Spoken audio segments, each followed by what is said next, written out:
কিছুক্ষণ আগে আমরা আসরের নামাজ জামাতে পড়েছি না? আলহামদুলিল্লাহ। এই নামাজ আজকে প্রথম পড়লেন কারা কারা? হাত তোলেন। আজকে প্রথমবার নামাজ পড়লেন কারা কারা? হাত তোলেন দেখি। আচ্ছা, সবাই নামাজি, মাশাআল্লাহ।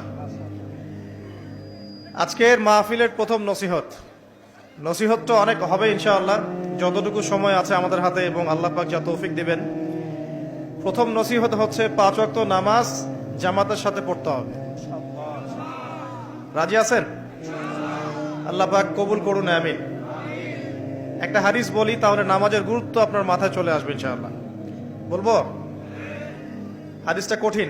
রাসূলুল্লাহ সাল্লাল্লাহু আলাইহি ওয়াসাল্লাম বলেছেন, যখন নবীর নাম উচ্চারিত হবে তখন বলবেন কি? সাল্লাল্লাহু আলাইহি ওয়াসাল্লাম।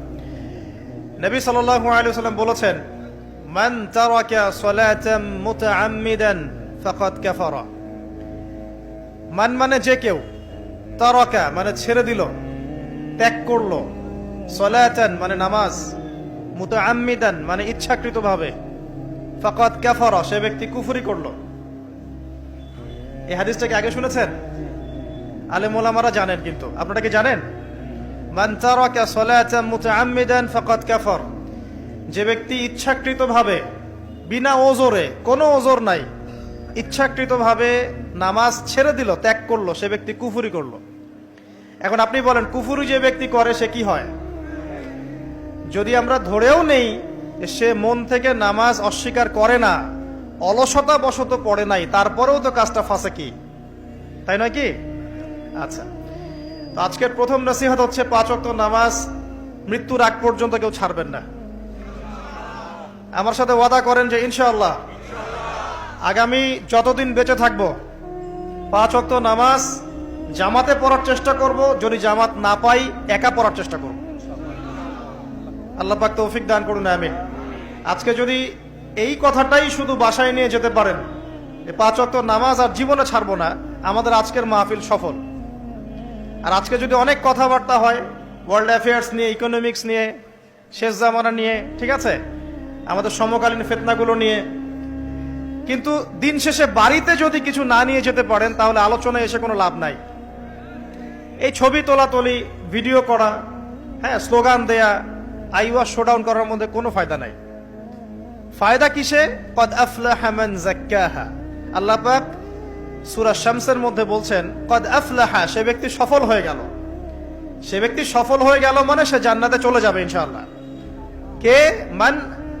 মান যাক্কাহা, যে ব্যক্তি তার নফসটাকে, তার এই যে কলব, এটাকে পরিশুদ্ধ করতে পেরেছে, সে ব্যক্তি সফল হয়ে গেল। ওয়াকাদ খাবা মান দাসাহা, আর যে ব্যক্তি তার নফসটাকে পরিশুদ্ধ করতে পারলো না, সে ব্যক্তি ধ্বংস হয়ে গেল। নফস কিভাবে পরিশুদ্ধ হবে, এটা আমাদের আজকের আলোচনার টপিক। তার আগে আমরা বলি, 5 ওয়াক্ত নামাজ ছাড়া নফস কখনো পরিশুদ্ধ হবে না। আজকে আমরা অনেক যদি আলোচনা করি, বাসায় কিছু নিয়ে যেতে না পারি, তাহলে আলোচনার কোনো লাভ নাই, কোনো ফায়দা নাই।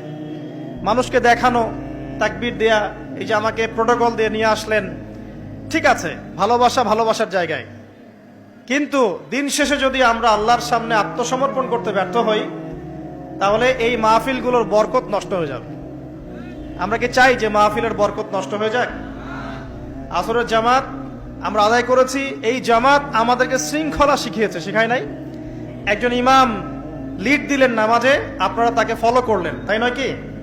এটাই তো হচ্ছে মুসলিম উম্মার বৈশিষ্ট্য। মুসলিম উম্মা হবে শৃঙ্খলাবদ্ধ জাতি, যাদের প্রতিটা কাজ হবে সুশৃঙ্খল। আর আমাদের কাজগুলো কি এখন সুশৃঙ্খল? আমরা কিন্তু উশৃঙ্খল জীবন যাপন করি। দেখবেন ওই যে একটা হাদিস আছে শেষ জামানায়, যে নারী পুরুষের পোশাক পরবে, পুরুষ নারীর পোশাক পরবে। এই যে উশৃঙ্খলতা, দেখেন না এখন শেষ জামানায় আপনি দেখবেন এমন এক শ্রেণীর মেয়ে বের হয়েছে বাজারে, রাস্তাঘাটে, সমাজে, যারা কাপড় পরবে কিন্তু কাপড় পরেও নগ্ন থাকবে। এ কোনো হাদিস আমি বানিয়ে বলছি না, সবগুলো হাদিস সহিহ। এখন দলিল দিতে গেলে অনেক সময় চলে যাবে। তো উশৃঙ্খলতার যুগ, কাপড় পরে থাকাটা তাকওয়ার পোশাক, শালীনতা। আর এখনকার যুগটা চলছে কাপড় খোলার যুগ। কথা ঠিক না ঠিক বলেন? এখন মানুষ কাপড় খুলতে পারলে বেশি কমফোর্ট ফিল করে। আর আপনারা জানেন না, এই মহাবিশ্বে আমাদের পিতা এবং মাতা আদম এবং হাওয়া আলাইহিমুস সালাম তাদেরকে সর্বপ্রথম কে নগ্ন করে দিয়েছিল জানেন? ফালাম্মা যাকাশ শাজারা, যখন আমাদের পিতা মাতা ওই গাছের কাছে চলে গেলেন। কোন গাছ? যেটা আল্লাহ পাক বলেছিলেন ফালা তাকরাবা হাযিহি শাজারা।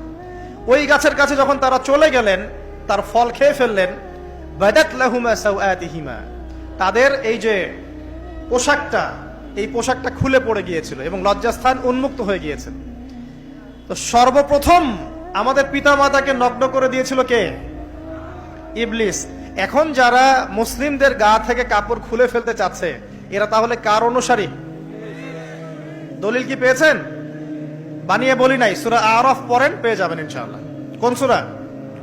সূরা আরাফ। প্রথম নসিহত প্রিয় ভাইরা, এই যুগটা হচ্ছে উচ্ছৃঙ্খলতার যুগ। এই যুগে মানুষ আল্লাহ পাকের হালালকে খুব কমই পরোয়া করে। আল্লাহর হালালকে মানুষ হারাম করে নিচ্ছে, আর আল্লাহর হারামকে মানুষ হালাল করে নিচ্ছে। আল্লাহ পাকের বিশাল একটা হারাম হচ্ছে সুদ বা রিবা, আর এখন আমাদের উপর রিবা হয়ে গেছে ওয়াজিব। নাউজুবিল্লাহ।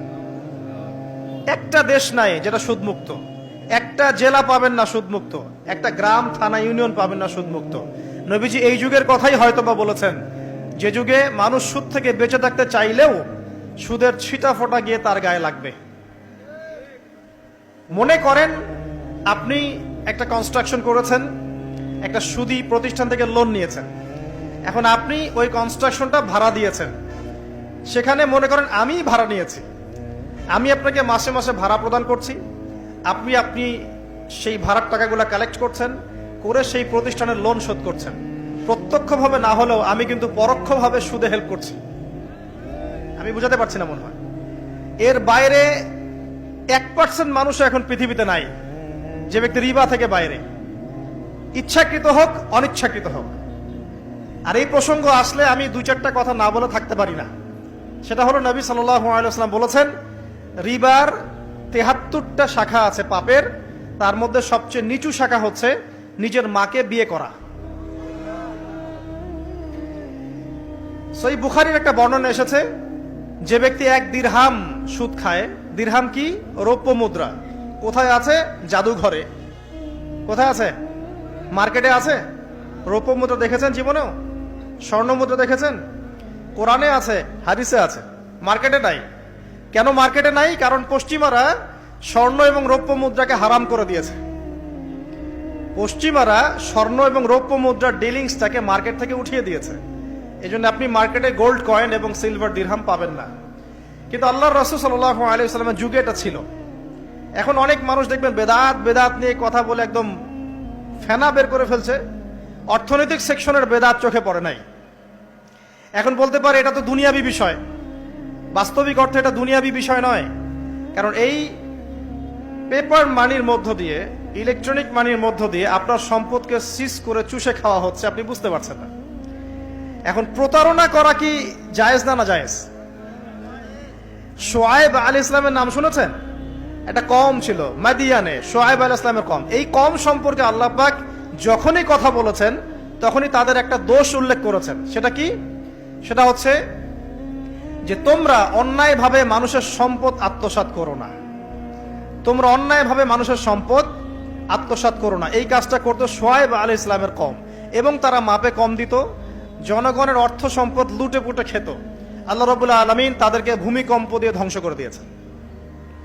এখন এই পুরো মনিটরি সিস্টেম যেটা চলছে, এর মধ্য দিয়ে গরিব যে দেশগুলো আছে, স্বল্প উন্নত দেশ বা মধ্যম পর্যায়ের দেশ বা আরো নিম্ন পর্যায়ের অর্থনৈতিক সেকশনে, তাদের রক্তগুলো চুষে চুষে খেয়ে একটা সভ্যতা আজকে বিশাল বিশাল অট্টালিকা নির্মাণ করেছে। এই যে অন্যের রক্ত চুষে নিজে বড়লোক হওয়া, এটা কি হালাল না হারাম? এ কারণেই এই মনিটরি সিস্টেমের মধ্যে হারাম আছে। এই যুগটা সেই যুগ যেখানে মানুষ আল্লাহর হারামকে হালাল করে নিয়েছে আর হালালকে হারাম করে নিচ্ছে। রিবা একটা টাটকা হারাম, আমরা এটাকে হালাল করে ফেলেছি। এখন এই হাদিসগুলো শুনলে আমাদের গায়ের মধ্যে দাগও কাটে না, অন্তরটা কেঁপে ওঠে না, আমাদের কলবে কোনো নড়া দেয় না। নবী সাল্লাল্লাহু আলাইহি ওয়াসাল্লাম বলছেন, 1 দিরহাম যে ব্যক্তি সুদ খেয়েছে সে যেন 36 বার জেনা করেছে। কতবার? আমি হাদিসটা বানিয়ে বললাম কি বললাম না, আপনারা আলেমদেরকে জিজ্ঞাসা করবেন, বাসায় গিয়ে অবশ্যই জিজ্ঞাসা করবেন।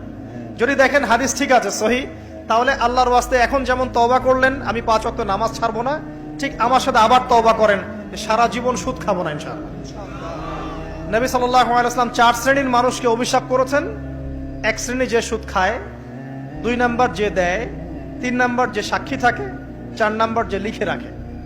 এখন আপনি বলেন এই পুরো মনিটরি সিস্টেমের মধ্যে এই 4 শ্রেণীর মানুষ আছে না?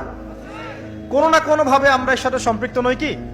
সম্পৃক্ত। অতএব আল্লাহর এই বাণীকে যদি ভয় করেন, কোন বাণী? আল্লাহ পাক বলছেন ইয়া আইয়ুহাল্লাযীনা আমানু, হে মুমিনগণ, ইত্তাকুল্লাহ, তোমরা আল্লাহকে ভয় করো, ওয়া যারু মা বাকিয়া মিনার রিবা ইন কুনতুম মুমিনিন, তোমরা সুদের অবশিষ্ট অংশগুলো ছেড়ে দাও যদি প্রকৃতপক্ষে তোমরা মুমিন হয়ে থাকো। ওয়া ইল্লাম তাফআলু, তোমরা যদি সুদ না ছাড়ো, আল্লাহর হুঁশিয়ারি শোনেন, যদি তোমরা সুদ না ছাড়ো, ফাযানু বিহারবিন মিনাল্লাহি ওয়া রাসূলিহি, তাহলে আল্লাহ এবং তার রাসূলের সাথে যুদ্ধের ঘোষণা শুনে রাখো। আল্লাহ এবং তার রাসূলের বিপক্ষে যুদ্ধ করে কেউ জান্নাতে যাবে? কেউ কবরের আযাব থেকে বাঁচতে পারবে? কেউ হাউজে কাউসারের পানি পাবে? আল্লাহ এবং তার রাসূলের সাথে যুদ্ধ করে কেউ টিকতে পারবে? আপনার কি তাই মনে হয়? যদি মনে হয় তাহলে দিব্যি সুদ খান, কোনো সমস্যা নেই। আর যদি মনে হয় যে আল্লাহ এবং তার রাসূলের সাথে যুদ্ধ করে আমি পার পাবো না, আল্লাহ এবং তার রাসূলের বিরুদ্ধাচারণ করে আমার কবর টিকবে না, কারণ আমি একটা কথা বারবার বলি আপনাদেরকে যে আল্লাহ ছাড়া আমাদের আপন বলতে কেউ আছে? একা এসেছেন পৃথিবীতে, একাই যেতে হবে। আপনার খ্যাতি, আপনার অর্থনৈতিক খ্যাতি, অর্থের প্রতিপত্তি, আপনার ক্ষমতার দাপট, আপনার ধর্মীয় দাপট, কোনো কিছুই, ফ্যান ফলোয়ার্স, কেউ আপনার সাথে কবরে যাবে না।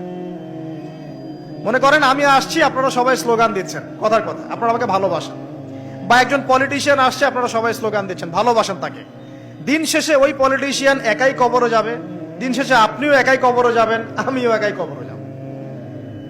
আলটিমেটলি কি হলো? দুনিয়া এবং আখেরাতে আল্লাহ ছাড়া প্রকৃত বন্ধু আমাদের কেউ নাই, প্রকৃত মওলা কেউ নাই। সেই আল্লাহ এবং তার রাসূলের বিরুদ্ধাচরণ করে কেউ তার সাথে যুদ্ধ করে কবরে পার পাবে, এমনটা ভাবা বোকামি নয় কি?